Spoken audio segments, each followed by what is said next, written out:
अनुज भट्ट जी का क्वेश्चन है 28 mail. Hi sir, what should be the strategy for shifting my RSU once they are vested in US following your wealth creation portfolio SIP of 1 lakh? So how should I go about transferring the RSUs? Not set goals. See, पहली बात तो goals को set करना बहुत जरूरी है because I think Gaurav has made more plans on RSUs.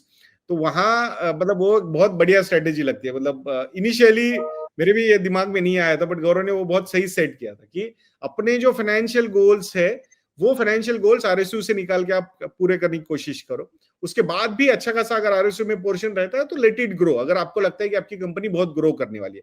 Because at the age of 28 या 30 या 32 ऐसे हम इंजीनियर्स देख रहे हैं कि जिनके पास जबरदस्त आरएसयूज है and they are not in a position to handle their behaviours with the stock volatility.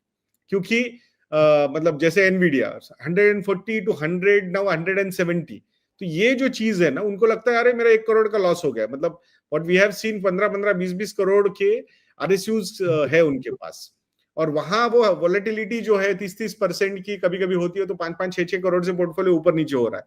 Eight the age of 30-32 nobody can expect कि ये वोलेटिलिटी वो हैंडल कर सकते हैं.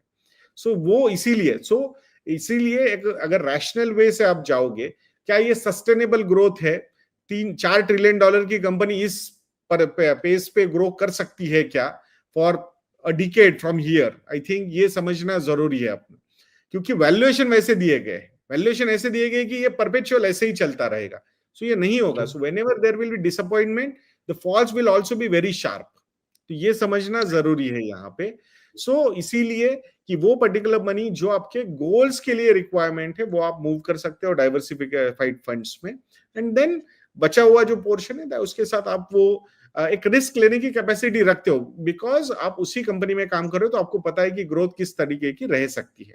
बट मुझे एक जो चीज है, अभी I was having a discussion with company called Broadcom, तो वहां पे अब एनालिस्ट लोगों के रिपोर्ट्स आ रहे हैं, और वो रिपोर्ट्स उनके एम्प्लॉय के व्हाट्सएप ग्रुप पे बहुत चल रहे हैं, और ये सारी कंपनीज के लिए हो रहा है. और वहां उनको लग रहा है कि वो मतलब भगवत गीता है वो, कि वो उन्होंने लिखा है एनालिस्ट रिपोर्ट, मतलब ये बढ़ने वाला है, मतलब बढ़ने ही वाला है.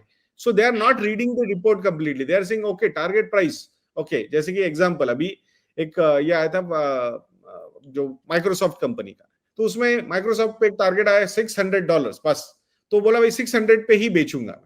सो ऐसे we are not saying, we don't know कि वो 500 से 600 शॉर्ट टर्म में जाएगा कि नहीं, उन्होंने तो शॉर्ट टर्म के टारगेट दिए होते. So we don't know about that. So ये ऐसे कॉल अगर आप लोगे फॉर फाइनेंशियल गोल्स, तो कहीं ना कहीं कॉम्प्रोमाइज हो सकता है, गोल कॉम्प्रोमाइज हो सकता है, स्पेसिफिकली जब वहां पे रिटर्न्स इतने जबरदस्त आए हैं इन लास्ट 3-4-5 ईयर्स.